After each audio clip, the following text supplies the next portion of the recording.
কোরআন মাজিদের দ্বিতীয় আয়াত আল্লাহ শুনিয়ে বললেন আইনামা তাকুনু ইদরিকুমুল মাউত ওয়ালাউ কুনতুম ফি বুরুজিম মুশাইয়াদা। মরণ থেকে তোমরা কেউ পালাতে পারবে না। এ মরণ থেকে পালানোর জন্য কেউ যদি বিরাট বড় উচ্চ অট্টালিকায় গিয়ে আশ্রয় নেয়, মরণও সেই জায়গাতে গিয়ে পৌঁছে যাবে। ও আমার ভাইজানেরা, এজন্য দুনিয়া জমিনে আমার আল্লাহ রাব্বুল আলামিন আমাদের জীবন ও মরণ বানিয়েছেন লিয়াবলুয়াকুম আইয়ুকুম আহসানু আমালা। আমরা এই জীবন আর মরণের মাঝখানে কে কত বেশি ভালো আমাল করতে পারি। ও নবীর উম্মত উম্মতানিরা, এ দুনিয়ার জমিনটা হলো আখিরাতের খেতি বাগান। এখানে যে যেমন ভাবে জীবন যাপন করবে, যেমন ভাবে সওয়াব কামিয়ে নেবে, আখিরাতের জিন্দেগিটা তানার জন্য ওই রকম আরামদায়ক হয়ে যাবে। বশিরাত আল্লামা আমার আল্লাহ রাব্বুল আলামিন জানাকে এই বাংলার মানুষের জন্য বিরাট বড় নেয়ামত করেছিলেন। বশিরাত আল্লামা যতদিন হায়াত পেয়েছিলেন, এই হায়াতের জিন্দেগিতে তিনি প্রথম জীবনে ভালোভাবে পড়াশোনা করা, সঙ্গে সঙ্গে নামাজ কালাম তাসবিহ তাহলিল, আর সেই সঙ্গে সঙ্গে বাংলার মানুষের ঈমান বাঁচানোর জন্য দুহাতে তিনি কিতাব লিখলেন। বশিরাত আল্লামা দুনিয়া জমিনে যখন অসুস্থ হয়ে পড়লেন, আমার ভাইজানেরা, ডাক্তাররা থানায় পরীক্ষা করে বলল এত পরিশ্রম যার কারণে শরীরে তানার রক্তে যে হিমোগ্লোবিন থাকে এটা শেষ হয়ে গেছে, যার কারণে শরীরটা তানার এত দুর্বল। আমার ভাইজানেরা, বশিরাত আল্লামাকে কলকাতার এক দামি ডাক্তার ছিল তৎকালীন জামানায়। এ ডাক্তারের নাম হলো ডাক্তার বিধান চন্দ্র রায়। তানার চিকিৎসাধীন অবস্থায় বশিরাত আল্লামাকে দেয়া হলো ওখান থেকে যেন সুচিকিৎসা করতে পারে, কিন্তু না না না, আমার আল্লাহর হুকুম হয়ে গেল বশিরাত আল্লামা বাংলা 1352 সালে কার্তিক মাসের 16 তারিখে জুমার দিন ফজরের নামাজের পর এ দুনিয়ার জমিন থেকে তিনি বিদায় নিয়েছিলেন। ও আমার ভাইজানেরা, বশিরাত আল্লামা এ দুনিয়ার জমিন থেকে বিদায় নেওয়ার আগে আমাদের জন্য ঈমান বাঁচানোর তাগিদে তিনি বাংলা ভাষায় অসংখ্য কিতাবগুলো লিখে গিয়েছেন। এই কিতাবগুলি যদি আমরা আমাদের বাস্তব জীবনে দেখে লাইফে আমরা পড়াশোনা করে চলতে পারি, আল্লাহর কসম করে আমি আপনাদের বলতে পারি, বশিরাত আল্লামার কিতাব পড়ে যে জ্ঞান আল্লাহ আপনার ভিতরে দেবে, ওই জ্ঞান নেওয়ার পর আপনার আমার ঈমানটা বরবাদ হয়ে যাবে না।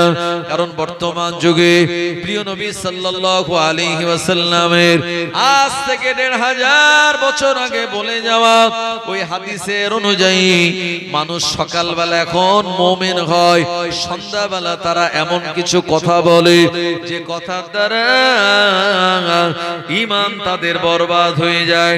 প্রিয় নবী শুনলেন, প্রিয় নবী আমাদের শুনিয়েছেন, বাদিরু বিল আমাল ফিতানান কা কাতিল লাইলি মুসলিমান ইউসবিহুর রাজুলু মুমিনান ওয়া ইউমশি কাফিরান ওয়া ইউমশি মুমিনান ওয়া ইউসবিহু কাফিরান ইয়াবিউদ দীনাহু বিআরাজিম মিনাদ দুনিয়া। আল্লাহর নবী তিনি হাদিসের ভিতরে পরিষ্কার শুনিয়ে বললেন, দ্রুত তোমরা নেক আমলের দিকে অগ্রসর হও, কারণ তোমাদের সামনে এমন অতি তাড়াতাড়ি ঘুটঘুটে অন্ধকার সাদৃশ্য এক ফিতনার জামানা চলে আসবে, যে জামানায় মানুষেরা ইউসবিহুর রাজুলু মুমিনান, সকালবেলা তারা মুমিন হবে, ওয়া ইউমশি কাফিরান, সন্ধ্যাবেলা তারা কাফের হয়ে যাবে, ওয়া ইউমশি মুমিনান, আবার সন্ধ্যাবেলা মুমিন হবে, ওয়ায়ুসবিহু কাফিরা, আবার সকালবেলা তারা কাফের হয়ে যাবে। ইয়াবিউদ্দিনহু বিআরাজিম মিনাদ দুনিয়া, অল্প কিছু পার্থিব সম্পদের বিনিময়ে তারা তাদের দিন ইসলামটাকে বিক্রি করে দেবে। ও আমার ভাইজানেরা, ওই নবীর বলে যাওয়া এ জামানা আজকে আমাদের কাছে উপস্থিত। বশিরাত আল্লামা তিনি কলম চালিয়েছেন, কালিমাতুল কুফর নামক কিতাব লিখে। এই কিতাবের ভিতরে পরিষ্কার তিনি জানিয়ে দিলেন কোন কথাগুলি বললে আমাদের সব থেকে দামি জিনিস ঈমান এটা চলে যায়, আর কোন কথা বললে আমাদের ঈমান মজবুত হয়, এক এক করে তিনি আমাদের কাছে জানিয়ে গিয়েছেন। ও আমার ভাইয়েরা, এই সাদকায়ে জারিয়া মূলক কাজ তিনি করে যাওয়ার কারণে বশিরাত আল্লামা দুনিয়া জমিন থেকে বিদায় নিয়েছেন বটে, কিন্তু মানুষ আজও তানার কথা ভোলে নাই। কথা ঠিক কিনা? বশিরাত হুজুর অনেক আগে আমাদের থেকে বিদায় নিয়েছেন, কিন্তু মানুষ আজও আলেম ওলামা দোয়া করার সময় বলে, আল্লাহ বশিরাত আল্লামা রূহ পাকে আপনি সওয়াবটুকু পৌঁছে দিন। বলে কি বলে না? এই জন্য বলে, কারণ তিনি এমন একজন ব্যক্তিত্ব ছিলেন যিনি ঈমানে আপনার পাওয়ারফুল, এবং সেই সঙ্গে সঙ্গে তানার যে কিতাব, এই কিতাবগুলি আপনি পড়লে বুঝতে পারবেন যে কতটা বড় মাপের আলেম না হলে এমন কিতাব লেখা সম্ভব হয়। আমার ভাইজানেরা, বশিরাত হুজুর ইন্তেকাল করার পর হুজুরের কলকাতা ঝাউতলা রোডে প্রথম নামাজে জানাজা হলো। এই নামাজে জানাজার ইমামতি করেছিলেন আপনার ফুরফুরা শরীফের মুফতি আজম মেজলা হুজুর রাহমাতুল্লাহ আলাইহি। আর হুজুরের দ্বিতীয় জানাজা হলো তানার এই মাদ্রাসা, প্রতিষ্ঠিত মাদ্রাসা বশিরাত আমিনিয়া মাদ্রাসায় হুজুরের দ্বিতীয় জানাজা হলো। তো হুজুরের এই দ্বিতীয় জানাজায় হুজুরের ইমাম ছিলেন জানাজা নামাজের হুজুরের আপন ছোট ভাই, জানার নাম হলো পীর আল্লামা রুহুল কুদ্দুস সাহেব রাহমাতুল্লাহ আলাইহি। আমার ভাইজানেরা, হুজুরকে দাফন কাফন দেয়া হয়ে গেল। এই দাফন কাফন দেওয়ার 40 বছর পর এই মাওলানা বাগী সালেহ সাহেব একবার মেজলা হুজুর তখন হায়াতে, উনি আমন্ত্রিত প্রধান অতিথি ছিলেন। আমার ভাইজানেরা, ও নবীর উম্মতেরা, এমন করে তিনি মাওলানা বাগী সালেহ সাহেব মেজলা হুজুর ওয়াজ করতে করতে বলেছিলেন, এ বশিরাট এলাকার মানুষেরা, কবর খুঁড়ে দেখানো যদি শরীয়তে জায়েজ হতো, আমি এমন করে ফুরফুরার আবু জাফর মেজলা হুজুর বশিরাট আল্লামার কবর খুঁড়ে দেখিয়ে দিতাম। আজ থেকে 40 বছর আগে তানাকে যেভাবে দাফন দেয়া হয়েছে, 40 বছর পর আমার আল্লাহ আজও তানাকে কবরের ভিতরে অক্ষত অবস্থাতেই রেখেছেন।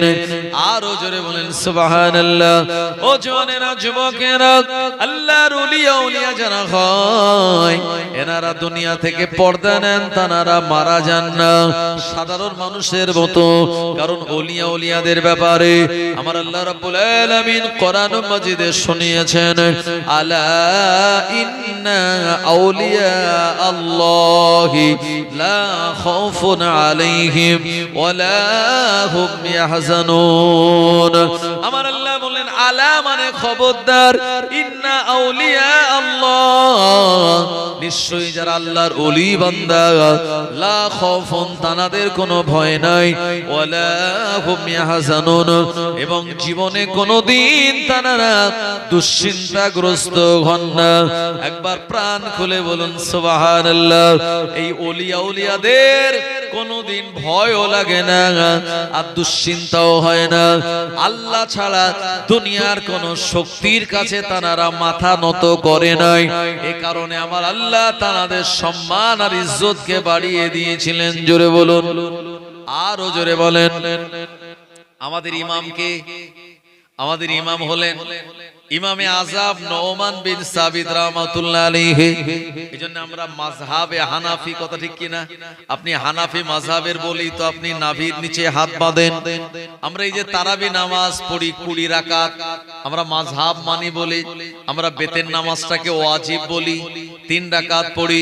ও মুসলমানেরা আমার, যারা মাযহাব মানে না এরা কিন্তু 8 রাকাত তারাবি পড়ে। বেতের নামাজকে তারা নফল নামাজ বলে 1 রাকাত পড়ে। শুধু তাই নয়, তারা বুকের উপরে হাত বাঁধে, কথা ঠিক কিনা? ইমাম একবার ওয়ালাদ দলিন বললে জোরে আমিন বলে চিৎকার দেয়। ও আমার ভাইজানেরা, আমরা হলাম ইমাম মানা মুসলমান, এজন্য আমরা মাযহাবে হানাফি।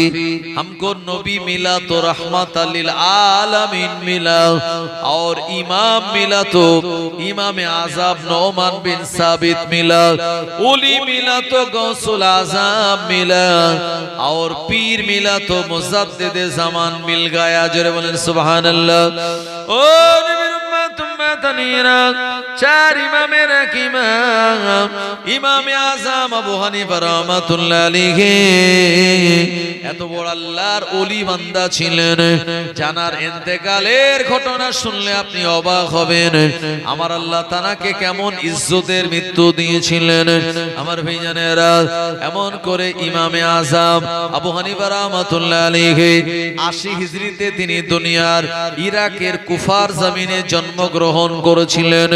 70 বছর হায়াত পেয়ে 150 বছর বয়সে জালিমের কারাগারে হুজুরের ইন্তেকাল হয়ে গেল। এমন করে আল্লাহর ওলি ইমামে আযম আবু হানিফা রাহমাতুল্লাহ আলাইহি একটানা 40টা বছর তিনি এশার ওযুতে ফজরের নামাজ আদায় করেছিলেন। জোরে বলুন, এশার ওযুতে যিনি ফজরের নামাজ আদায় করলেন 40 বছর, তার মানে রাতের বেলা 40টা বছর তিনি ঘুমাননি। আমার ভাইজানেরা, শুধু তাই নয়, ইমামে আযম আবু হানিফা রাহমাতুল্লাহ আলাইহি যিনি একটানা 30টা বছর নফল রোজা রেখেছিলেন।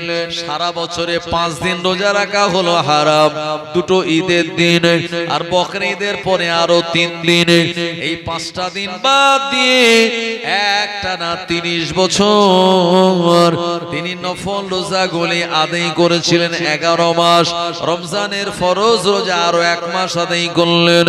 ও আমার ভাইজানেরা, ইমামে আযম আবু হানিফা রাহমাতুল্লাহ আলাইহি কে আমার আল্লাহ এত ইলম দিয়েছিলেন। প্রিয় নবী তানার জন্য ভবিষ্যৎবাণী করেছিলেন। নবী আমার মদিনার মসজিদে বসে বসে পূর্ব দিকে তাকে একটা লম্বা শ্বাস নিলেন। এরপরে নবীজি মুচকি হাসি দিলেন। আল্লাহ নবী সাহাবীরা বললেন, হুজুর আপনি পূর্ব দিকে তাকিয়ে লম্বা একটা শ্বাস নিয়ে কেন মুচকি হাসি দিলেন? প্রিয় নবী সাহাবীরা এ কথা নবীকে যখন জিজ্ঞাসা করলেন, নবীজি বললেন, এ আমার সাহাবীরা, এই পূর্ব দিকে আমার এমন একজন উম্মতের আবির্ভাব হবে জানার দ্বারা আমার আল্লাহ ইসলামকে সম্মানিত করবে এবং আমার উম্মতের ভিতরে তার মর্যাদা অনেক বেশি হবে এবং দ্বীনের সঠিক জ্ঞান আল্লাহ তানায় দেবে, আর এই জ্ঞানগুলি তিনি মানুষের মাঝে বিতরণ করবে। আরো জোরে বলেন সুবহানাল্লাহ। ইমামে আযমকে আল্লাহ এত জ্ঞান দিয়েছিলেন। ভাই, সে জামানার একজন ইহুদি আসলো। ইহুদি এসে ইমামে আযমের জামানার একজন বাদশাকে বলল, বাদশা, আমার 3টে প্রশ্ন, কিন্তু আমার এই 3 প্রশ্নের কেউ জবাব দিতে পারে না, আর আমিও ঠিকঠাক জবাব পাইনি। তবে আমার মনে হয় মুসলমানদের ভিতরে এমন কোন জ্ঞানী লোক নেই যে আমার এই প্রশ্নগুলির জবাব দেয়। বাদশা তো রেগে আগুন, বলে, বলো কি, মুসলমানদের ভিতরে এরকম কোন জ্ঞানী লোক নেই বলছো? বলো কি তুমি? মুখ সামলে কথা বলো। অবশ্যই ইসলামের ভিতরে বড় বড় আলেম আছে যারা তোমার এই প্রশ্নের জবাব দেবে। তো ইহুদি বলল, তাহলে আপনি বলুন আমার এই 3টে প্রশ্নের জবাব তারা যেন দেয়। যদি দিতে পারে তাহলে আমি ভাববো যে না, মুসলমানদের আলেম ওলামাদের অনেক জ্ঞান আছে। আমার ভাইজানেরা, এ সময় বাদশা বলল, ইহুদি বলো তোমার কি প্রশ্ন? ওই ইহুদি তখন বলল যে আমার প্রথম নম্বর প্রশ্ন হলো যে আল্লাহর আগে কে ছিল? জোরে বলেন নাউজুবিল্লাহ। ভাই, আল্লাহর আগে কে ছিল? এই প্রশ্নটা রহমতি প্রশ্ন না শয়তানি প্রশ্ন? শয়তানি প্রশ্ন। দ্বিতীয় প্রশ্ন কি? দ্বিতীয় প্রশ্ন হলো যে আল্লাহ এখন কোন দিকে তাকিয়ে আছে?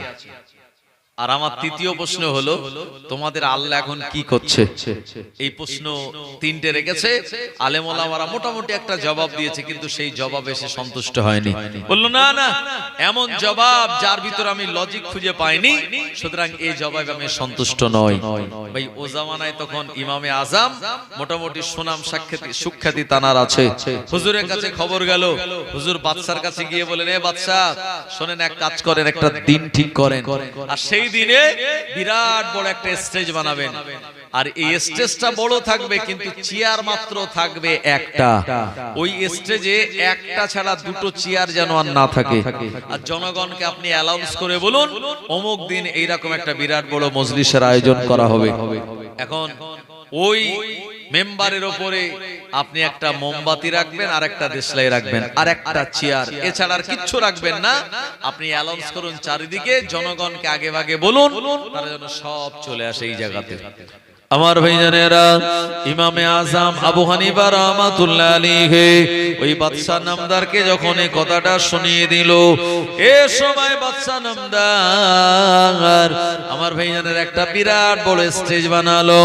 ওই স্টেজে একটাই মাত্র চেয়ার রাখলো, আর মানুষজনকে অ্যালাউন্স করে বলল, একজন আল্লাহর ওলির সঙ্গে, নেক আলেমের সঙ্গে একজন ইহুদি তর্ক বিতর্ক হবে, বাহাস হবে। এ বাহাসের নাম শুনে হাজার হাজার মানুষ ওই ময়দানে হাজির হয়ে যায়। ও নবীর উম্মত উম্মতানিরা, এ সময় জনগণ তারা সবাই চলে আসলো, আর ওই ইহুদিদের পণ্ডিত আলেম এও আগে আগে চলে আসলো।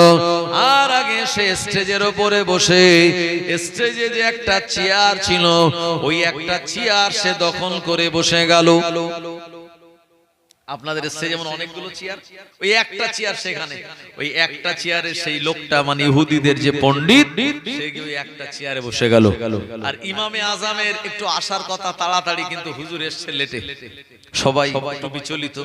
এমন সময় ইমামে আজম তিনি স্টেজে উঠেই ওই ইহুদি প্রশ্ন করবে, ইহুদি প্রশ্ন করার আগে ইমামে আজম বলছেন, ও ইহুদিদের পণ্ডিত, তুমি আগে আমার প্রশ্নের উত্তর দাও। আর জনগণ ইমামে আজমকে দেখে সব একটু অক্সিজেন পেয়ে গেল, যে এমন একজন বড় আলেম চলে এসেছে, নিশ্চয়ই ইহুদিদের পণ্ডিতকে হারিয়ে দেবে। আমার ভাইজানেরা, এ সময় ইমামে আজম বললেন যে আমাকে প্রশ্ন করার আগে তুমি আমার একটা প্রশ্নের জবাব দাও, তাতে আমি বুঝতে পারবো তোমার জ্ঞান কতটা। ইমামে আজম বললেন, বলো, যে প্রশ্ন করে তার জ্ঞান বেশি, না উত্তর যে দেয় তার জ্ঞান বেশি? এখন যে লোকটা ইহুদিদের পণ্ডিত, সে বলে ফেলেছে উত্তর যে দেয় তার জ্ঞান বেশি। ইমামে আজম বললেন, উত্তর যে দেয় তার জ্ঞান যদি বেশি হয়, তাহলে জ্ঞানী লোক হিসাব অনুযায়ী চেয়ারে বসবে। তাহলে আমি যেহেতু তোমার প্রশ্নের উত্তর দেব, তাই আমি তোমার থেকে জ্ঞানী তোমার কথা অনুযায়ী, তাই ওই চেয়ারটা আমার জন্য ছেড়ে দাও, আর তুমি যেহেতু প্রশ্ন করবে তাই নিচে বসো। এখন সেই ইহুদি বুঝতে পারেনি যে এই কথাটা বললে পরে ইমামে আজম আমায় চেয়ার থেকে নামিয়ে নিচে বসাবে। যদি বুঝতে পারতো তাহলে হয়তো বলতো যে না, যে প্রশ্ন করে তার জ্ঞান বেশি। এখন যেহেতু নিজের উত্তরেই নিজেই ফেসে গেছে, তাই সে অনিচ্ছা থাকা সত্ত্বেও ওই নিচে বসলো, আর ইমামে আজম এই চেয়ারটা দখল করলেন। ভাই ইমামে আজম যে চেয়ারে বসলেন, জনগণ ব্যাপক অক্সিজেন পেয়ে গেল, তাদের ভিতরে একটা আনন্দের জোয়ার আসলো যে আমাদের যে ইমাম, উনি ইহুদিদের পণ্ডিতকে নিচে বসিয়ে হুজুর এখন চেয়ারে বসেছে। সঙ্গে সঙ্গে একটা তাকবীরের আওয়াজ হলো, নারে তাকবীর, আল্লাহু আকবার। এই আওয়াজে আকাশ বাতাস একেবারে মুখরিত হয়ে গেল। এখন ওই বাদশাও দেখছে, আরো লোকজন যারা আছে তারা সব দেখছে। ইমামে আজম চেয়ারে বসে বলছেন, বলো তোমার কি প্রশ্ন? ইহুদি বলল, আমার প্রথম নম্বর প্রশ্ন হলো আল্লাহর আগে কে ছিল? ইমামে আজম আবু হানিফা রাহমাতুল্লাহ আলাইহি বললেন, এই ইহুদিদের পণ্ডিত 1 থেকে 10 পর্যন্ত তুই গুণ। ও গোনা শুরু করলো 1 2 3 4 5 6 7 8 9 10, বললো থেমে যা। এবারে উল্টো গোনা, উল্টো গোনা শুরু হলো 10 9 8 7 6 5 4 3 2 1 1 বলে থেমে গেল। বললো না না না আরো তো যাও। বললো 1 এর আগে তো কেউ নেই শূন্য ছাড়া, আর 1 এর আগে যে শূন্য ও শূন্যের তো কোনো দাম নাই। ইমামে আযম আবু হানিফা রাহমাতুল্লাহ আলাইহি বললেন আমার আল্লাহ হলেন এক, আমার আল্লাহর আগে কেউ নাই। জোরে বলেন সুবহানাল্লাহ। এই জবাব দেওয়ার পর ইহুদিদের ওই পণ্ডিত বলল এই প্রশ্নটা এর আগে অনেক আলেমকে করেছি, কিন্তু প্র্যাকটিক্যাল এত সুন্দর করে তুমি তার জবাব দিয়ে দিলে, এই জবাব পেয়ে আমি খুশি হয়ে গেলাম। ইমামে আযম বললেন বলো বলো তোমার দ্বিতীয় প্রশ্ন কি? এখন ওই লোকটা ইহুদিদের পণ্ডিত বলছে আমার দ্বিতীয় প্রশ্ন হলো তোমাদের আল্লাহ এখন কোন দিকে তাকিয়ে আছে? ও আমার ভাইজানেরা, আমার আল্লাহ হলেন ইন্নাল্লাহা আলা কুল্লি শাইইন কাদির, আমার আল্লাহ সর্বশক্তিমান, একই টাইমে সব দিকে দেখেন। এমন সিম্পল করে বললেও তো বুঝবে না। ইমামে আযমের সময় ও নবীর উম্মতেরা স্টেজে যে মোমবাতি ছিল এই মোমবাতিটা দেশলাই দিয়ে ধরিয়ে দিল, এরপরে মোমবাতি জ্বলতে লাগলো। ইমামে আযম মোমবাতি দেখিয়ে বলল এই ইহুদিদের পণ্ডিত এখন তুমি বলো এই মোমবাতির আলোটা কোন দিকে পড়ছে? ইহুদিদের পণ্ডিত বলল চারিদিকে একই রকম ভাবে এর আলো পড়ে। ইমামে আযম বললেন আমার আল্লাহ হলেন এমন ক্ষমতাময় আল্লাহ যিনি একই টাইমে সব দিকে তার কুদরতি নজর দিয়ে দেখেন। আরো জোরে বলেন সুবহানাল্লাহ। প্র্যাকটিক্যালে এমন উত্তর পেয়ে ইহুদিদের পণ্ডিতটা খুশি হয়ে গেল। এরপর ইমামে আযম বললেন বলো বলো তোমার 3 নম্বর প্রশ্ন কি? ইমামে আযম যখন দ্বিতীয় নম্বর প্রশ্নটা বলে দিয়েছে, জনগণের ভিতরে একটা পাওয়ার বেড়ে গেল, তাদের ভিতরে খুশির জোয়ার। ইমামে আযম সুন্দর করে তার প্রশ্নগুলি জবাব দেয়। এই লোকটা বললাম আমার 3 নম্বর প্রশ্ন হলো তোমার আল্লাহ এখন কি করছে? ইমামে আযম বললেন ইহুদিদের পণ্ডিত তোমার বুঝতে এত লেট হলো কেন? আমার আল্লাহ রাব্বুল আলামিন আমায় ইজ্জতের চেয়ারে বসিয়ে তোমায় নিচে বসিয়ে দিয়েছে। ও জওয়ানেরা যুবকেরা, এ জবাব দেওয়ার পর ইহুদিদের পণ্ডিতের মান সম্মান নষ্ট হয়ে গেল। ও আর মেম্বারে থাকলো না, ওখান থেকে নেমে চলে গেল। আর বাদশাকে বলে গেল এই ব্যক্তিটাই তো বিরাট বড় একজন আলেমে দ্বীন। এতদিন আমার ধারণা ছিল মুসলমানদের পণ্ডিত আর আলেমেরা কিছু জানে না, কিন্তু তার জবাব শুনে আমার অন্তরে চোখটা খুলে গেছে। একবার প্রাণ খুলে বলুন সুবহানাল্লাহ। ইমামে আযম আবু হানিফা রাহমাতুল্লাহ আলাইহি আমার আল্লাহ তাআলাকে বিরাট জ্ঞানের অধিকারী করেছিলেন। একজন নাস্তিক বলেছিল দেয়ার ইজ নো গড, আল্লাহ বলে কেউ নাই। জোরে বলেন নাউজুবিল্লাহ। ইমামে আযম বলেন এই নাস্তিক বলো কি? এই আসমানে জমিনে পৃথিবী চাঁদে সূর্যে পাহাড়ে পর্বত সব এমনি এমনি হলো? বললে হ্যাঁ সব এমনি এমনি হয়েছে। বলল তোমার সঙ্গে আমার বাহাস হবে। কবে? এটা ডেট ঠিক করা হলো। আমার ভাইজানেরা, জনগণকে চারিদিকে অ্যানাউন্স করা হলো যে আল্লাহ বিশ্বাস, যে তার নাম হলো আস্তিক, যে আল্লাহকে বিশ্বাস করে আ দন্ত শয়তয় হস্যিক আস্তিক। আর যে আল্লাহরে বিশ্বাস করে না সে হলো নাস্তিক, কোন ধর্মেই মানে না। আর ওই নাস্তিক বলল সব এমনি এমনি হয়েছে, আর ইমামে আযম বললেন না সব আল্লাহ পাক বানিয়েছেন। এইটার উপরে বাহাস হবে।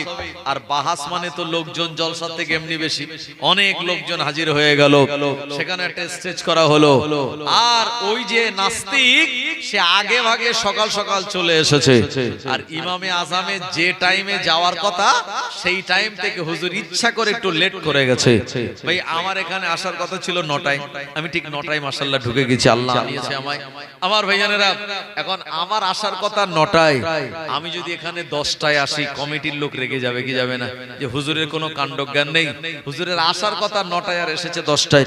সুতরাং ইমামে আযম ইচ্ছা করে একটু দেরি করে গেছেন, কারণ তারা দেরি করার পিছনে যুক্তি আছে। জোরে বলেন সুবহানাল্লাহ। এখন সেই নাস্তিক আগে আগে এসে খালি রাস্তার দিকে তাকাচ্ছে যে আমার সঙ্গে বাহাস করবে, তিনি কোথায়, তিনি তো এখনো আসেনি। আর জনগণ সবাই রাস্তার দিকে তাকাচ্ছে যে ইমামে আযম কখন আসবে। আমার ভাইজানেরা, জওয়ানেরা, যুবকেরা, ও নবীর উম্মতেরা, ইমামে আযম আবু হানিফা রাহমাতুল্লাহ আলাইহি এর সময় দেরি করে তিনি ওই মজলিসে পৌঁছালেন। নাস্তিক রেগে গিয়ে বলল, এ ইমাম নোমান বিন সাবিত, কি ব্যাপার, কেমন তোমার জবান, আসার কথা এই সময় এতটা লেট কেন? ইমামে আযম আবু হানিফা রাহমাতুল্লাহ আলাইহি বলেছিলেন, এ নাস্তিক, আমার বাড়ি থেকে এই পর্যন্ত আসছে একটা নদী পড়ে, ওই নদীটার পরে আমি এসে দেখলাম কোনো নৌকা নাই, নদীটা পার হওয়ার জন্য কোনো ব্রিজ নাই। এর সময় আমি নদীর পাড়ে দাঁড়িয়ে রইলাম, হঠাৎ দেখতে পেলাম নদীর পাড়ে দাঁড়িয়ে থাকে একটা গাছ এমনি এমনি কেটে গেল, ওই গাছটা কেটে এমনি এমনি তক্তা হয়ে গেল, ওই তক্তাটা এমনি এমনি জোড়া লেগে নৌকা হয়ে গেল। এই নৌকাটা এমনি এমনি আমার কাছে চলে আসলো, আর আমি নৌকার উপরে উঠে এমনি এমনি নৌকাটা আমার নদী পার করিয়ে দিল। এ কারণে আসতে আমার একটু লেট হয়ে গেল। এই কথা যেই বলেছে, ওই নাস্তিক বলল, তোমার মতো পাগল কে কেউ আছে? না না না, একটা গাছ থেকে এমনি এমনি কেমন করে নৌকা হতে পারে? এ নাস্তিক বলল, গাছ কাটা লোক আলাদা, আবার গাছটা যে ফাড়াই করবে সে লোক আলাদা, এমন করে যারা নৌকা বানাবে সেটা আলাদা ডিপার্টমেন্ট, আলাদা লোক, আবার যারা নৌকা বানায় তারা তো নৌকা চালায় না, সব আলাদা আলাদা ডিপার্টমেন্টের লোক লাগে। আর তুমি বলছে হঠাৎ গাছটা দাঁড়িয়ে থেকে কেটে গেল, ফেড়ে গেল, তক্তা হয়ে গেল, ওখান থেকে নৌকা হয়ে আমাকে নিয়ে এপারে নিয়ে চলে আসলো, এটা তো কোনো মতে মেনে নেওয়া যায় না। আল্লাহর ওলি ইমামে আযম আবু হানিফা রাহমাতুল্লাহ আলাইহি বললেন, এ নাস্তিক, তুমি কত বড় নাদান, একটা গাছ থেকে যদি এমনি এমনি নৌকা না হতে পারে, তুমি কেমন করে বলো এ আসমানে জমিন, এ চাঁদে সূরজ, পাহাড়ে পর্বত সব এমনি এমনি হয়েছে? না না না, আমার আল্লাহ রাব্বুল আলামিন সব বানিয়েছেন। কোরআন মাজিদ আল্লাহ শুনিয়েছেন, ইন্না রাব্বাকুমুল্লাহুল্লাযী খালাকাস সামাওয়াতি ওয়াল আরদা ফি সিত্তাতি আইয়াম, নিশ্চয়ই আমি আল্লাহ রাব্বুল আলামিন আসমান জমিনকে 6 দিনে বানিয়েছি। সুম্মাস্তাওয়া আলাল আরশ, তারপরে আমি আরশের উপরে সমাসীন হয়েছি। আর তুমি বলো সব এমনি এমনি হয়েছে? না না না, এমনি এমনি কোনো কিছুই হয় না, সব কিছু বানানোর মালিক হলেন আমার আল্লাহ। আরো জোরে বলেন সুবহানাল্লাহ। ইমামে আযম আবু হানিফা রাহমাতুল্লাহ আলাইহির জামানায় আর একটা ঘটনা ঘটেছিল, যে তানার ইলম কত এটা বোঝানোর জন্য আমি আপনাদেরকে বলছি। ইমামে আযমের জামানায় একটা ঘটনা হলো, ভাই একই পরিবারের 2 মেয়ের বিয়ে হবে, একই পরিবারের 2 মেয়ের বিয়ে হবে, আর যাদের সঙ্গে বিয়ে হবে অন্য গ্রামে একই পরিবারের 2 ছেলের সঙ্গে। তার মানে ভাই ভাই, ভাইরা ভাই, আর বোন বোন, তারা যা। শরীয়তে এটা জায়েজ আছে। কিন্তু যদি কেউ মনে করে যে একই পরিবারের বা একই পিতার 2 বোনকে আমি বিয়ে করব, শরীয়তে এটি একই সঙ্গে বিয়ে করা হারাম। তবে আপনার স্ত্রী যদি ইন্তেকাল করে, স্ত্রীর অবর্তমানে আপনি আপনার স্ত্রীর বোনকে বিয়ে করতে পারেন, কিন্তু একত্রে এক জায়গায় করা এটি হলো হারাম। আমার ভাইয়ানেরা, এখন কিন্তু দুই ভাই যদি মনে করে আমরা দুই ভাই এই বাড়ির দুই মেয়েকে বিয়ে করব, শরীয়তে তাও জায়েজ আছে। এখন একই গ্রামের দুই ছেলে আর একই গ্রামের একই বাড়ির দুই মেয়ে, তাদের সঙ্গে দেখে শুনে বিবাহ শাদী হলো। এটা ইমামে আজমের জামানায় ঘটেছিল। আমার ভাইজানেরা, তানার জীবনী পড়ে আপনি দেখতে পাবেন। এখন যখন একই পরিবারে দুই মেয়ে, একই পরিবারে দুই ছেলে, ও জামানায় কিন্তু ছেলে মেয়ে দেখতে যেত আব্বা মা, আব্বা দেখতে যেত, চাচা দেখতে যেত। আমার ভাইজানেরা, গার্জিয়ানরা যদি পছন্দ করত, ছেলেও আর দ্বিমত হতো না। আর এখন তো উল্টো, আগে ছেলেরা বন্ধু বান্ধব নিয়ে দেখে আসে ছেলে, তারপরে যদি পছন্দ হয় আব্বার খবর দেয়। অনেকে আব্বারও খবর দেয় না, মোটামুটি বন্ধু বান্ধব নিয়ে বিয়ে শাদী করে নেয়। তো এখন ও জামানায় বাপ চাচা দেখে যা দেবে সেটাই তারা বিবাহ করবে বা মেনে নেবে। এখন এই একই বাড়ির দুই ছেলে বিয়ে করেছে অন্য গ্রামে একই বাড়ির দুই মেয়েকে, বিয়ে শাদী হয়ে গেল। বিয়ে শাদীর শর্ত হলো ইজাব আর কবুল, আর খুতবা পড়াটা হলো ওয়াজিব। আমার ভাইজানেরা, খোরমা খেজুর এগুলি ওই মজলিসে বিতরণ করা হলো সুন্নাত। এখন এই বিয়ে শাদী হয়ে যাওয়ার পরে তারা এক বাড়িতে যখন দুই বোনকে এনেছে, তারা কিন্তু আদেও জানে না যে কার সঙ্গে কার বিয়ে হয়েছে। এখন বাসর ঘর যখন হলো, দেখা গেল তারা আপন আপন নির্জন বাস তারা গ্রহণ করলো। সকাল যখন হয়েছে, এই সকাল বেলা আমার ভাইজানেরা, ছেলের যে আব্বা, তার মাথা খারাপ। কারণ সকালবেলা ছেলের আব্বা দেখলো আমার বড় ছেলের সঙ্গে ওই বাড়ির বড় মেয়ের বিয়ে হয়েছিল, আর আমার ছোট ছেলের সঙ্গে ওই বাড়ির ছোট মেয়ের বিয়ে হয়েছিল। তাদের যে নির্জন বাস হলো, বাসর ঘর হলো, এটা আলাদা আলাদা হয়ে গেছে। মানে বাড়ির বড় ছেলের সঙ্গে ও বাড়ির ছোট মেয়ের বাসর ঘর হয়েছে, আর এ বাড়ির ছোট ছেলের সঙ্গে ও বাড়ির বড় মেয়ের বাসর ঘর হয়েছে।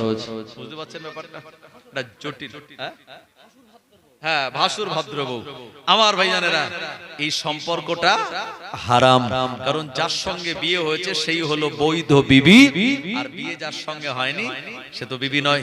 সুতরাং এই রকম একটা বিরাট বড় ভুল কাজ হয়ে গেল, এবং এটা সকালবেলা দেখতে পেল ওই ছেলের আব্বা। আমার ভাইজানেরা, জওয়ানেরা, যুবকেরা, ইমামে আজম আবু হানিফা রাহমাতুল্লাহ আলাইহি, যিনি 80 হিজরিতে জন্মগ্রহণ করেছিলেন, 150 হিজরিতে এ দুনিয়া জমিন থেকে বিদায় নিয়েছিলেন। আমার আল্লাহ তাআলা 70 বছরের হায়াত দিয়েছিলেন। ও নবীর উম্মত উম্মাতানিরা, ছেলের আব্বা সকালবেলা এমন ঘটনা প্রত্যক্ষ করে তার মনে হলো, হায় রে হায়, সর্বনাশ হয়ে গেল, বিরাট বড় গুনার কাজ হয়ে গেল, অসাবধানতা বশত এমন একটা গোলমাল হয়ে গেল। ও জামানার আলেমে দ্বীন, জানার নাম হলো সুফিয়ান সাওরী রাহমাতুল্লাহ আলাইহি। ও জওয়ানেরা, যুবকেরা, ওই সুফিয়ান সাওরী রাহমাতুল্লাহ আলাইহির কাছে ছেলের আব্বা গিয়ে ঘটনা সব খুলে বলল, হুজুর, আপনি একজন বড় মাপের আলেম, আমার ছেলে দুটির বিবাহ হওয়ার পর এরকম একটা সমস্যার ভিতরে পড়েছে, হুজুর আপনি এর সমাধানটা বলে দিন। সুফিয়ান সাওরী বলেছিলেন, এর সমাধান করতে গেলে এখন মোটামুটি 3 মাসের মতো সময় লাগবে, এবং এটা একটা জটিল প্রক্রিয়া। এটা অনেক কিতাবপত্র দেখে এর মসলা বার করা লাগবে, আর এটা সহজে সমাধান হওয়ার বিষয় নয়।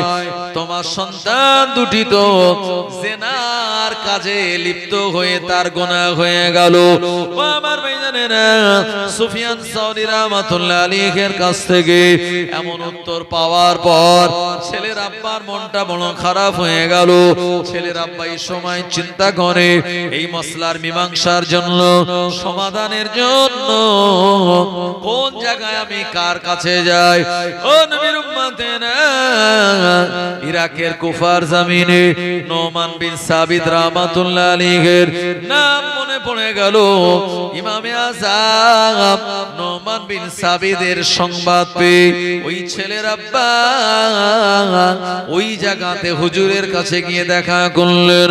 আসসালামু আলাইকুম হুজুর, এই ব্যাপার একটু তার সমাধান আপনি করে দিন, না হলে আমার সন্তান দুটিও গুনাহগার হয়ে যাবে, আমার বৌমা দুটিও গুনাহগার হয়ে যাবে, আর আমি তাদের আব্বা, আমার মনটাও বিরাট দুঃখিত হয়ে গেছে। এমন করে মনের ভিতরে এক বিরাট অশান্তি। হুজুর, এর কোনো সমাধান কি আপনি করে দেবেন? আল্লাহর নেক বান্দা ইমামে আযম নোমান বিন সাবিত রাহমাতুল্লাহ আলাইহি বলেছিলেন, হে আল্লাহর বান্দা, এটা এমন একটা মাসলা, এর মীমাংসা দূরে দাঁড়িয়ে দূরে বসে করা সম্ভব নয়। এর মাসলা দিতে গেলে তোমার বাড়ি পর্যন্ত যাওয়া লাগবে। এই মশলা দিতে গেলে তোমার বাড়ি যাওয়া লাগবে, আমায় নিয়ে চলো তোমার বাড়ি। আর এই জায়গায় শুধু আমি একা যাব মশলা দেবো হবে না, আলেম ওলামাদেরকে সঙ্গে নিতে হবে। বললো হুজুর, এই ব্যাপারটা তো খুব একটা কেউ জানে না। বললো কেউ না জানলেও আল্লাহ পাক তো জানে। সুতরাং কোন মীমাংসা করতে গেলে আলেম ওলামা মানুষদেরকে জানিয়ে মীমাংসা করতে হয়। কারণ বিয়ের ভিতরে একটি ওয়াজিব হলো সাক্ষী রাখা, মিনিমাম 2 জন সাক্ষী থাকা হলো বিয়ের জন্য ওয়াজিব আমার ভাইজানেরা। সুতরাং এই ওয়াজিব কাজে কাউকে থাকতেই হবে, এটা গোপনে গোপনে করার ব্যাপার নয়। এখন ওই ছেলের আব্বা এলাকার কিছু মোটামুটি যারা আলেম ওলামা তানাদের বলেছেন, কিছু মানুষদেরকেও বলেছেন যে ইমামে আযম আমার বাড়ি যাবে, এরকম একটা সমাধান তিনি করে দেবেন। আমার ভাইজানেরা, এখন লোকজন তো সবাই জানে না কি ব্যাপার। বললো এই ব্যাপার। লোকজন বলল বাপরে, এমন একটা জটিল সমস্যা, এটা এই ইমাম নোমান বিন সাবিত কিভাবে পারবে, আর এটা কি করি বা সম্ভব? আমার ভাইজানেরা, ও নবীর উম্মতেরা, ইমামে আযম নোমান বিন সাবিত রাহমাতুল্লাহ আলাইহি বললেন, এ ছেলের আব্বা, তোমার বৌমা দুটিকে পর্দার আড়ালে রাখো, আমার থেকে খুব দূরে রাখবে না, কাছাকাছি রাখবে, আর মাঝখানে একটা পর্দার আড়াল থাকবে, যাতে আমার কথাগুলি তোমার বৌমা দুটি শুনতে পায়। ছেলে দুটি মজলিসে থাকবে, কিছু আলেম ওলামা থাকবে, ঠিক যেমন ভাবে বললেন ঠিক সেই রকম আয়োজন করা হলো। ইমামে আযম আবু হানিফা রাহমাতুল্লাহ আলাইহি এই সময় ওই বড় বৌমাকে জিজ্ঞাসা করে বললেন পর্দার এপার থেকে, এ বাড়ির বড় বৌমা, গতকাল তোমাদের বিবাহ হয়েছে, যার সঙ্গে নির্জন বাস হয়েছে আর একজনের সঙ্গে। এখন তুমি বলো, গত রাতের বেলা যার সঙ্গে তোমার নির্জন বাস হলো, এ যদি তোমার সারা জীবনের জন্য স্বামী হয়ে যায়, তাহলে তোমার কি কোনো আপত্তি আছে? ওই মহিলাটা বলল, না না না, যার সঙ্গে আমার নির্জন বাস হলো, এ যুবক যদি আমার সারা জীবনের জীবন সাথী হয়ে যায়, আমার কোনো আপত্তি নাই।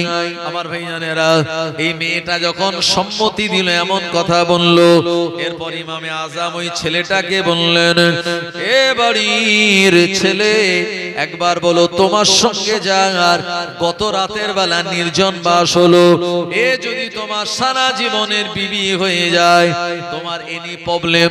বলল নো প্রবলেম।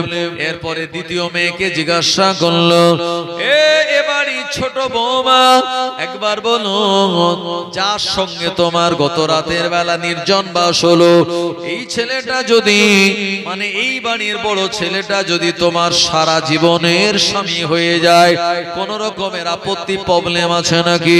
বলল না না না, আমার কোনো আপত্তি কোনো প্রবলেম নাই। ও আমার ভাইজানেরা, এই ছেলেটাকেও জিজ্ঞেস করা হলো, উনিও বললেন আমার কোনো আপত্তি নাই। ও নবীর উম্মত ইমামে আজম আবু হানিফা রাহমাতুল্লাহ আলাইহি বললেন, যেহেতু তাদের নতুন বিবাহ হয়েছে গত রাতের বেলা, গত দিনের বেলা, গতকাল বিয়ে হলো, আর গত রাতের বেলা তাদের নির্জন বাস হলো। এ দুইজন স্বামী, তালাক দেওয়ার অধিকার তো আল্লাহ স্বামীদের দিয়েছে, তবে মেয়েদেরও তালাক দেওয়ার অধিকার শরীয়ত দিয়েছে। ওটা হলো খোলা তালাক। স্বামীর কোন দোষ ত্রুটি যদি জানে, তাহলে স্বামীর উপযুক্ত দোষ ত্রুটি প্রমাণ করে কোন মহিলা তালাক দিতে পারে। শুধু এমনি এমনি নয়, ওই স্বামীটাকে কিছু অর্থ দেওয়া লাগবে। কিন্তু আমার আল্লাহ কোরআন মাজিদে সূরা নিসাতে শুনিয়েছেন, আর রিজালু কাওয়ামুনা আলান নিসাই, আমি আল্লাহ নারীদের উপরে পুরুষের প্রাধান্য দিয়েছি। এজন্য তালাক দেওয়ার ক্ষমতা শরীয়ত পুরুষদেরকে দিয়েছে। এই বাড়ি দুই সন্তান, গতকাল যাদের সঙ্গে বিয়ে হয়েছিল তাদেরকে তালাক দিয়ে দাও। ওই জায়গায় তারা তালাক দিয়ে দিল। ইমামে আজম আবু হানিফা রাহমাতুল্লাহ আলাইহি বললেন, যেহেতু গতকাল টাটকা বিয়ে হয়েছে, আর তালাক দিয়ে দেওয়ার পর আবার তানাদের দুইজনের ভিতরে ইমামে আজম যাদের সঙ্গে যাদের বাসর ঘর হয়েছিল, তানাদের সঙ্গে তানাদের আমার ভাইজানেরা বিবাহ শাদীটা নতুন করে দিয়ে দিলেন। এরপরে কিছু আলেম ওলামা বলেন, হুজুর তালাক দেওয়ার পরে তো 3 মাসের ইদ্দত পালন করার কথা বলা আছে, শরীয়তে বলা আছে। যদি কোনো মহিলা স্বামী মারা যায়, 4 মাস 10 দিন তাকে ইদ্দত পালন করা লাগবে। যেহেতু এখানে স্বামী মরার ব্যাপার নয়, আর এই জায়গায় কেউ তো কাউকে ইচ্ছা করে তালাক দেয় নাই, এটা একটা অপকর্মের কারণে, ভুল বোঝাবুঝি হয়ে যাওয়ার কারণে এমন ঘটনা। ওই মজলিসে তালাক দিয়ে আবার নতুন করে তানাদের যার সঙ্গে যার নির্জন বাস হয়েছিল বিবাহ শাদী পড়িয়ে দিলেন। আমার ভাইজানেরা, ইমামে আজম বললেন, গত রাতের বেলা যার সঙ্গে যে ছিলে এটাই তোমাদের বৈধ স্ত্রী আজ থেকে। ও আমার ভাইজানেরা, ইমামে আজম আবু হানিফা রাহমাতুল্লাহ আলাইহির এমন সমাধান দেখে ও জামানার আলেমরাও তারা একেবারে সম্মান আর সমর্থন দিয়ে বলেছিল, ইমামে আজম বিরাট বড় কঠিন একটা ব্যাপারকে এত সহজ তার সমাধান করে দিলেন, যেটা সত্যি বিরাট প্রশংসার যোগ্য। আরো জোরে বলেন সুবহানাল্লাহ। বসিরাট আল্লামার জামানার একটা ঘটনা ঘটেছিল। এক লোক তার স্ত্রীটাকে বলে গেছে, আমি ব্যবসায় যাচ্ছি, আমার বাড়ি আসার আগে যদি তুমি তোমার বাপের ভিটে পা দাও তাহলে তোমার উপরে 3 তালাক। স্বামী তো বলে চলে গেছে। এখন কিছুদিন পর স্ত্রীটার কানে সংবাদ আসলো, আমার আব্বা অসুস্থ। বসিরাট আল্লামার জীবনে ঘটে যাওয়া ঘটনা। এরপরে মহিলাটা চিন্তা করলো, আব্বা অসুস্থ, আব্বাকে একটু দেখতে যেতে হবে। আমার ভাইজানেরা, ওই আব্বাকে দেখতে যাওয়ার নিয়াত করে ঘর থেকে যেই বার হবে, হঠাৎ মনে পড়ে গেল, না না না, আমার স্বামী তো বলে গেছে আমার স্বামী বাড়ি আসার আগে আমার বাপের ভিটে পা দিলে আমার উপরে 3 তালাক পড়ে যাবে। এই কথাটা মনে পড়ার পর উনি আর বাপের বাড়ি গেলেন না। ও নবীর উম্মত উম্মাতানিরা, আবার কানে সংবাদ আসলো, এ মহিলা, তোমার স্বামী অসুস্থ, তোমার আব্বা জান অসুস্থ, চলে যাও, একটু শেষবারের মতো দেখে আসো, মনে হয় বেশি দিন আর বাঁচবে না। ওই মেয়েটা তার আব্বার অসুস্থতার অবস্থায় দেখতে যাওয়ার নিয়াত করলো বটে, কিন্তু যখনই তার স্বামীর কথা মনে পড়ে গেল, যে আমার স্বামী আমায় বলে গেল আমি বাড়ি আসার আগে তোমার বাপের ভিটায় পা দিলে 3 তালাক পড়ে যাবে, এই কথাটা মনে পড়ার পর এই মহিলাটা তার বাপের বাড়ি যায় নাই। ও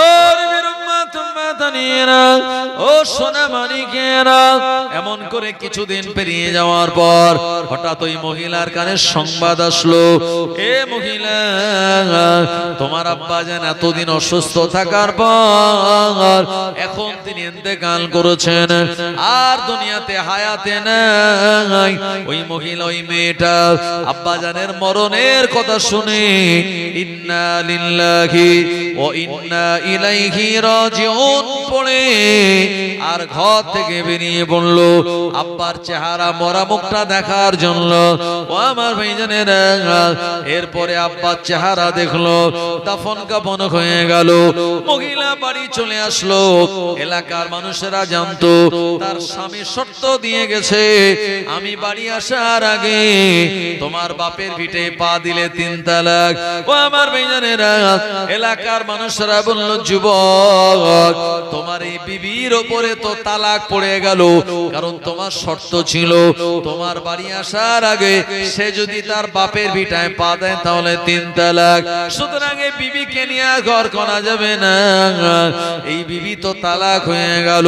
ও আমার ভাইজানেরা, আলেম ওলামারা তাদের কাছে ফতোয়া জানতে চাওয়া হলো, তারাও ফতোয়া দিয়ে বললেন তার স্বামীর কথা অনুযায়ী এই বিবির উপরে 3 তালাক পড়ে গেছে। ও বিবির উম্মাত উম্মাতানিরা, বুশিরাত আল্লামা তখন হায়াতে হুজুরের কাছে মসলাটা গেল। এই মসলাটা যাওয়ার পর বুশিরাত আল্লামা শুনে বললেন, ওই মহিলার উপরে তালাক পড়ে নাই। জোরে বলেন, আরেকটু জোরে হবে না? সবাই তো অবাক, বড় বড় আলেমরা ফতোয়া দিয়েছে তালাক হয়ে গেছে, বশিরাত আল্লামা ফতোয়া দিলেন তালাক হয় নাই। তালাক হয় নাই এটা তো এমনি বললে হবে না, তার হাওলা, তার রেফারেন্স লাগবে। ফতোয়ায় স্বামী থেকে দিলে না, ফতোয়ায় আলমগিরি থেকে দিলে নাকি দররে মুহতার থেকে দিলে, এই কিতাবগুলির হাওলা ছাড়া ফতোয়া কিন্তু গ্রান্টেড নয়। বশিরাত আল্লামাকে বললেন, হুজুর আপনি যে ফতোয়া দিলেন তার তালাক হয়নি তার স্বামীর কথা অনুযায়ী, এর হাওলা কি? হুজুর বললেন, এর হাওলা হলো হিলিম। একটা হচ্ছে ইলিম মানে জ্ঞান, আর হিলিম হলো মানে আউট নলেজ। আমার ভাইজানেরা, এই আউট নলেজ, কমন সেন্স যে জ্ঞান, এই জ্ঞান যদি থাকে তাহলে কোনো মসলা দেওয়ার আগে সে কথাটা কিভাবে বলেছে, কি তার ফাঁক ফোকর আছে, এই তরিকার মাধ্যমে আপনার এই যে হিলিমের মাধ্যমে সে জানতে পারবে। জোরে বলেন সুবহানাল্লাহ। বশিরাত আল্লামা বলেন, শোনো, এই ফতোয়া দিলাম তালাক হয়নি, কেন হয়নি জানো? কারণ তার স্বামী বলে গেছে যে আমি বাড়ি আসার আগে তোমার বাপের ভিটায় পা দিলে তুমি 3 তালাক। আসলে এর আব্বা যে কদিন জীবিত ছিল সে কিন্তু তার বাপের ভিটায় পা দেয়নি, মানে আব্বাকে দেখতে যায়নি। তার আব্বা যখন মারা গেল তখন গেল আব্বাকে দেখতে। আর শরীয়ত অনুযায়ী যখন কোনো মানুষ মারা যায় সম্পত্তি তার নিজেরা থাকে না, ওটা তার ওয়ারিসদের ছেলে মেয়েদের হয়ে যায়। আর যখন তার আব্বা মারা গেছে ওই সম্পত্তির অংশীদার ওই মেয়েটাও হয়ে গিয়েছিল, তাই সে তার বাপের ভিটেই পা দেয়নি, সে তার ভাইদের ভিটে আর নিজের ভিটেই পা দিয়েছিল। এই জন্য স্বামীর শর্ত অনুযায়ী তালাক হয়নি। জোরে বলেন সুবহানাল্লাহ। আলেমরা অবাক, আলেমরা বলল, এত সূক্ষ্ম ব্যাপার তো আমরা চিন্তা করি না। ও নবীর উম্মত উম্মাতানিরা, বশিরাত আল্লামাকে আমার আল্লাহ এই রকম বড় নেয়ামতের আলেম তানায় বানিয়েছিলেন।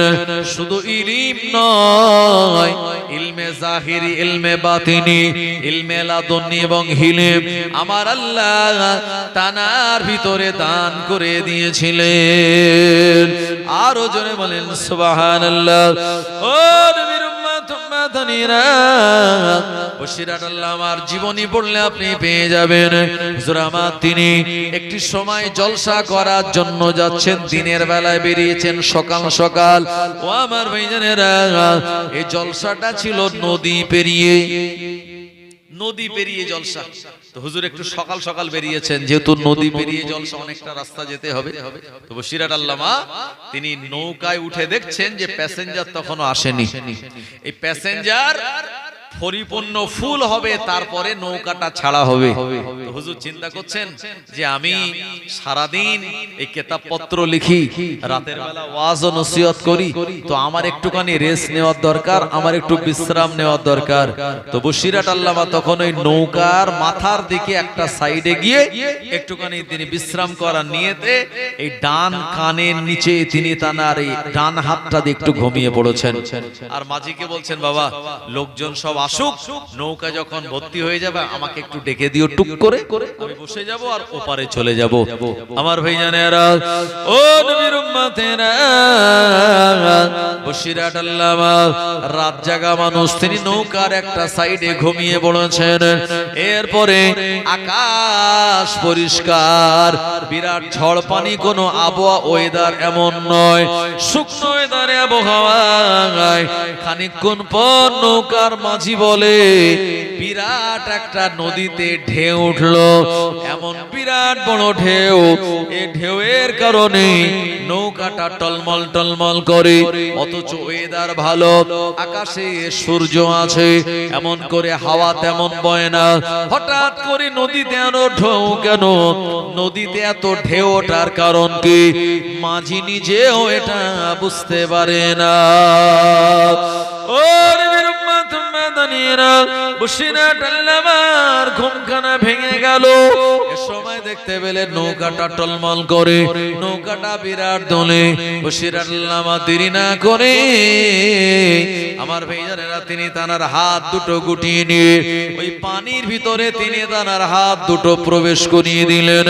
আর হাত দুটো পানির ভিতরে প্রবেশ করানোর খানিকক্ষণ পর ওই নদীর সব ঢেউটা এক নিমিষে বন্ধ হয়ে যায়। আরো জোরে বলেন সুবহানাল্লাহ। ও নবীর উম্মত মাদানিরা, এ সময় মানুষগুলি মানে নৌকা যারা প্যাসেঞ্জার তারা অবাক হয়ে গেল, কি ব্যাপার, এই নৌকাতে শুকনো ওয়েদারে এত বিরাট ঢেউ। আর বসিরাট আল্লামা তিনি হাত দুটো পানির ভিতরে দিলেন, আবার ঢেউটা বন্ধ হয়ে গেল। মাঝি বলল, হুজুর ব্যাপারটা আমায় একটু খুলে বলা লাগবে। বসিরাট আল্লামা বললেন, বাবা মাঝি, নৌকাটা চালিয়ে ওই পারে চলো, সব কথা শুনে দরকার নাই। ওই মাঝি বলল, হুজুর দীর্ঘদিন ধরে আমি নৌকা চালাই, আমি মাঝি, আমার জীবনে এমন ঘটনা কোনোদিন ঘটে নাই। এই ঘটনাটা ঘটার পর আমার জানতে বড় মন চায়, হঠাৎ করে এমন কেন ঢেউ উঠলো আর আপনি পানির ভিতরে হাত দিলেন, এই ঢেউটা বন্ধ হয়ে গেল, কারণ একটু আমায় বলা লাগবে।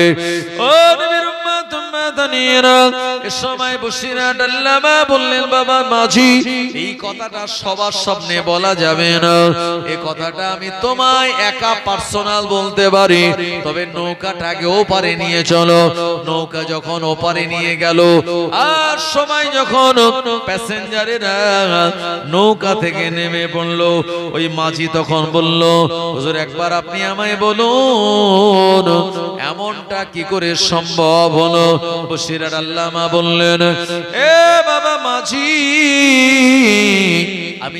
আমি রুহুল আমিন মুজাদ্দিদুজ্জামানের হাতে হাত দিয়ে আমি একজন অন্যতম খলিফা, আমার পীরের আদেশ অনুযায়ী তরিকার সবক আমাল করে আল্লাহ পাক আমায় একটা মর্যাদা দিয়েছেন। এ মাঝি শুনে রেখে দাও, আল্লাহ পাক এমন একজন বান্দাকে বানিয়েছেন, জানার নাম হলো খিজির আলাইহিস সালাম। আমার আল্লাহ জানাকে ক্ষমতা দিয়েছেন, হাওয়ায় চলতে পারে, পানির ভিতরেও চলতে পারে, এবং আমার আল্লাহ পাক কিয়ামত পর্যন্ত এই দুনিয়ার বিভিন্ন প্রান্তরে ঘোরানোর মতো আমার আল্লাহ সক্ষমতা তানায় দিয়েছেন। এই কারণে আমি রুহুল আমিন এক জায়গা থেকে আরেক জায়গায় জলসায় যাই। এই নদীর উপরে নৌকাতে উঠে পড়ার পর খিজির আলাইহিস সালাম আমার সঙ্গে দেখা করার জন্য বিচলিত হয়ে পড়ল। এজন্য নৌকাতে বিরাট বড় ঢেউ তুললো, আর আমি রুহুল আমিন আমার ঘুম ভেঙে গেল। আমি আমার হাত দুটো আর নদীর পানির ভিতরে দিলাম। আল্লাহর নেক বান্দা খিজির আলাইহিস সালামের সঙ্গে আমার মুসাফা হয়ে গেল, আর তিনি এখান থেকে বিদায় নিয়ে চলে গেলেন, আর ঢেউ বন্ধ হয়ে গেল। একবার প্রাণ খুলে বলুন সুবহানাল্লাহ।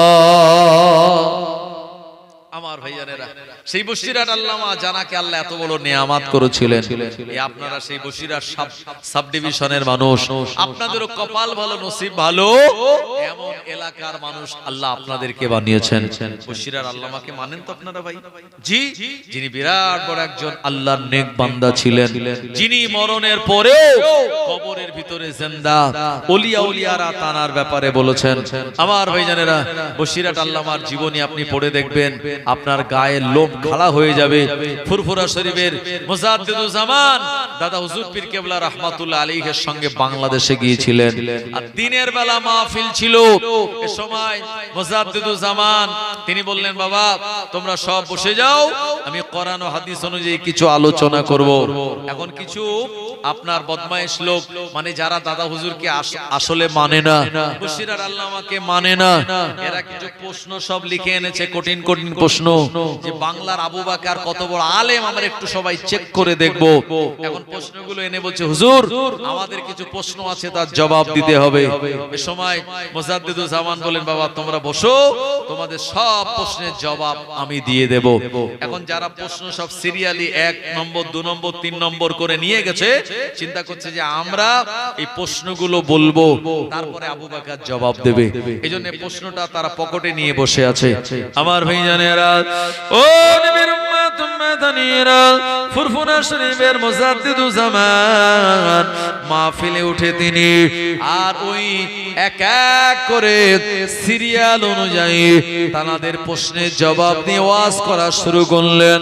বাবা 1 নম্বর প্রশ্ন হলো এই, তার জবাব হলো এই। 2 নম্বর প্রশ্ন হলো এটা, জবাব হলো এমনটা। 3 নম্বর প্রশ্ন হলো তোমাদেরই, তার জবাব হলো এই। এভাবে করে প্রশ্নের সিরিয়াল ধরে ধরে ফুরফুরা শরীফের মুজাদ্দিদুজ্জামান আমিরুশ শরিয়াত আলা হযরত দাদা হুজুর রাহমাতুল্লাহ আলাইহি সব জবাবগুলি তিনি দিয়ে দিয়েছিলেন। এরপরে বাংলাদেশের সাধারণ জনগণের অবাক হয়ে গেল, আলেমরা অবাক হয়ে গেল। এখন আমরা প্রশ্নটা তানার হাতে দিই না, অথচ সিরিয়াল অনুযায়ী কেমন করে এটা বলতে পারলেন। আমার আল্লাহ পাক তানাকে ইলমে বাতিনি চোখ দিয়েছিলেন, এ কারণে তিনি বলতে পেরেছিলেন। আমরা ছোটবেলায় পড়েছিলাম, 1 চন্দ্র মানে একটা চাঁদ, 2 পক্ষ, 3 নেত্র মানে 3টে চোখ, নেত্র মানে চোখ। কিন্তু আল্লাহ পাক আমাদের দুনিয়ায় পাঠানোর আগে মায়ের পেট থেকে 2টো চোখ দিয়ে পাঠিয়ে দিয়েছে। 3 নম্বর চোখটা এটা আমার আল্লাহ এমনি দেন না, তাহাজ্জুদের নামাজ আদায় করে, আওয়াবিন পড়ে, চাষ পড়ে, সালাতুত তওবা, সালাতুত তাসবিহ, সালাতুল হাজাত, সালাতুল ইস্তিখারা নামাজ আদায় করে এই রকম ইলম হাসিল করা লাগে। ও নবীর উম্মত উম্মতানিরা, ওয়াজ নসিহত শেষ হয়ে গেল। হুজুর বলেন, বাবা আসরের নামাজ আদায় করা হবে। আর আসরের নামাজ হলো গুরুত্বপূর্ণ নামাজ, যে নামাজ সম্পর্কে প্রিয় নবী বললেন, মান তারাকা সালাতিল আসরি ফাকাদ হাবিতাত আমালুহু, যে ব্যক্তির আসরের নামাজ ছেড়ে গেল, ওই ব্যক্তির সারা দিনের আমাল যেন বরবাদ হয়ে গেল। এ সময় বসিরহাট আল্লামা এ মজলিসে মুজাদ্দিদুজ্জামান বললেন, এ বাবা শ্রোতা মণ্ডলীরা, তোমাদের যাদের ওযু নাই ওযু বানিয়ে নাও, আসরের নামাজ হবে খোলা ময়দানে। আর এই নামাজের ইমামতি করবেন আমার সঙ্গে আসা বড় মাওলানা। জোরে বলেন। শরীয়তের মসলা হলো, আপনি যদি আপনার বাড়ি থেকে 48 মাইল তথা 78 কিলোমিটার চলে যান, আর 15 দিনের আগে বাড়ি আসার নিয়ত রাখেন, তাহলে শরীয়ত অনুযায়ী আপনি মুসাফির। আপনি জোহর, আসর, এশা 4 রাকাত ফরজ নামাজ 2 রাকাত করে পড়বেন, আপনি কসর পড়বেন। আর আপনি যদি ইমামতি করেন, তাহলে মুসাফির ইমাম হলে সে 2 রাকাত পড়বে, আসর, জোহর, এশার নামাজ।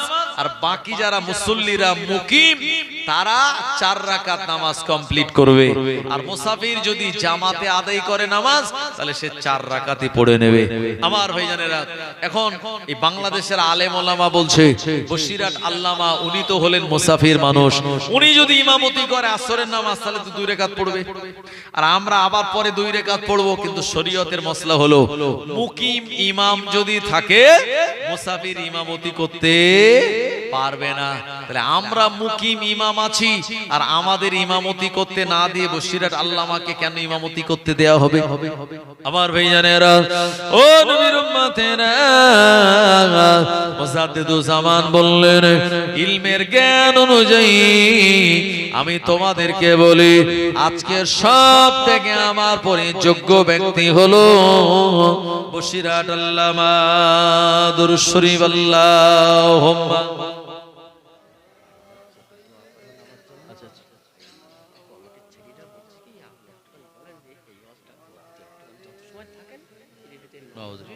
হ্যাঁ, অবশ্যই। হ্যাঁ, ঠিক আছে। দুরূদ শরীফ আল্লাহুম্মা সাল্লি আলা সাইয়্যিদিনা ওয়া আলা আলি সাইয়্যিদিনা ইয়া নবী মুহাম্মদ, ইয়া রাসূল মুহাম্মদ, তুমি মোর শাফায়াত, তুমি মোর শাফায়াত। পেলে দিদার একটিবার তোমাকে খোদার কসম, কলিজার মায়া দিয়ে তখন ধোয়াবো তোমার কদম। ওয়াইস করনি দেখেনি ভাঙে ইশকে সকল দাঁত, তুমি মোর শাফায়াত, তুমি মোর শাফায়াত। ইয়া নবী মুহাম্মদ, ইয়া রাসূল মুহাম্মদ, তুমি মোর শাফায়াত, তুমি মোর শাফায়াত। কোরআন দেখ 101, আল কোরআনে নবীর নাম দুটি কম, আল্লাহর নাম 99 গিয়ে থাম। কুসুমবিহীন দেখো ডিম, এর পাবে না কোনো স্বাদ, তুমি মোর শাফায়াত, তুমি মোর শাফায়াত। ইয়া নবী মুহাম্মদ, ইয়া রাসূল মুহাম্মদ, তুমি মোর শাফায়াত, তুমি মোর শাফায়াত।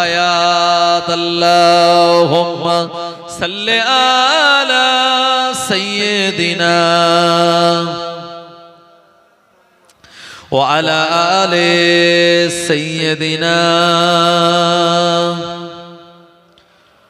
ও নবীর উম্মত উম্মতানিরা, আল্লাহর ওলিয়া ওলিয়াদের কথা আলোচনা করলে আমার আল্লাহর রহমত গুলি এই জায়গার উপরে বর্ষিত হয়।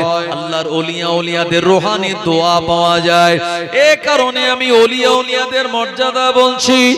ও নবীর উম্মত উম্মতানিরা, আর বসিরহাট আল্লামা আসরের নামাজের ইমামতি করলেন।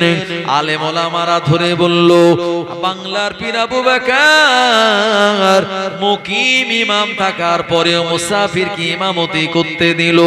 এটা ঠিক করলো না। হুজুর মসলা জানে না, এরকম তারা বলা শুরু করলো। এ সময় আল্লাহর ওলি মুজাদ্দিদুজ জামান বললেন, এ বাবা বসিরহাট আল্লামা, একবার বলো আজকে আসরের নামাজের জামাতে কত মানুষের সমাগম হলো? এ সময় বসিরহাট আল্লামা বললেন, হুজুর আজকে আসরের নামাজের জামাতে ৯,৯৯৯ জন মানুষের সমাগম হয়েছে। আরো জোরে বলেন সুবহানাল্লাহ। এ সময় বাংলাদেশের আলেমেরা বলল, এ ফাঁকা ময়দানের জনগণ, কেউ তোমরা চলে যাবে না, এখানে সব এক এক করে মানুষ গোনা হবে। ওখানে গণনা করা শুরু হয়ে গেল। আমার ভাইজানেরা 100 200 500 1000 1500 করে গুনতে গুনতে দেখা গেল ওই মজলিসে যত মানুষ এসেছিল তাদের সংখ্যাটা হলো ৯,৯৯৯ জন। আরো জোরে বলেন সুবহানাল্লাহ। এ সময় তার অবাক হয়ে গেল। এরা বলল, এটা কি করে সম্ভব? বসিরহাট আল্লামা কেমন করে বলতে পারলেন? মুজাদ্দিদুজ জামান বললেন, ও বাবা বড় মাওলানা একবার বলে দাও এক সংখ্যাটা তুমি কেমন করে বলতে পারলে সময় বসিরের আল্লামা বললেন এ বাংলাদেশের আলেমেরা আজকে আসরের নামাজে জামাতে ফুরফুরা শরীফের মুজাদ্দিদুজ জামান থাকার জন্য এই বিরাট বড় জামাতকে আমার আল্লাহ কবুল করে নিয়েছে কবুল করে নেওয়ার পর এদের সংখ্যা কত আল্লাহর ফেরেশতারা আসমানে লিখে দিয়েছে আর আমি রব্বুল আলামিন দুনিয়া জমিন থেকে আসমানের দিকে তাকিয়ে দেখে দেখে আমি সংখ্যাটা তোমাদের কাছে বলে দিয়েছি আরো জোরে বলেন সুবহানাল্লাহ এজন্য আল্লাহর ওলি জানা হয় আল্লাহর দেওয়াই নিয়ামতে চোখ নিয়ে উপরের দিকে তাকালে পরে আমার আল্লাহর আসমান পর্যন্ত তানাদের নজরটা চলে যায় কবরের ধারে গিয়ে কাশফুল কুবুর সবক আমাল করলে পরে কবরের হালাত কেমন কবরবাসী কি অবস্থায় রয়েছে আমার আল্লাহ ওলি বান্দাদের ওই ইলমে বাতিনের চোখের মাধ্যমে দেখিয়ে দেন আরো জোরে বলেন সুবহানাল্লাহ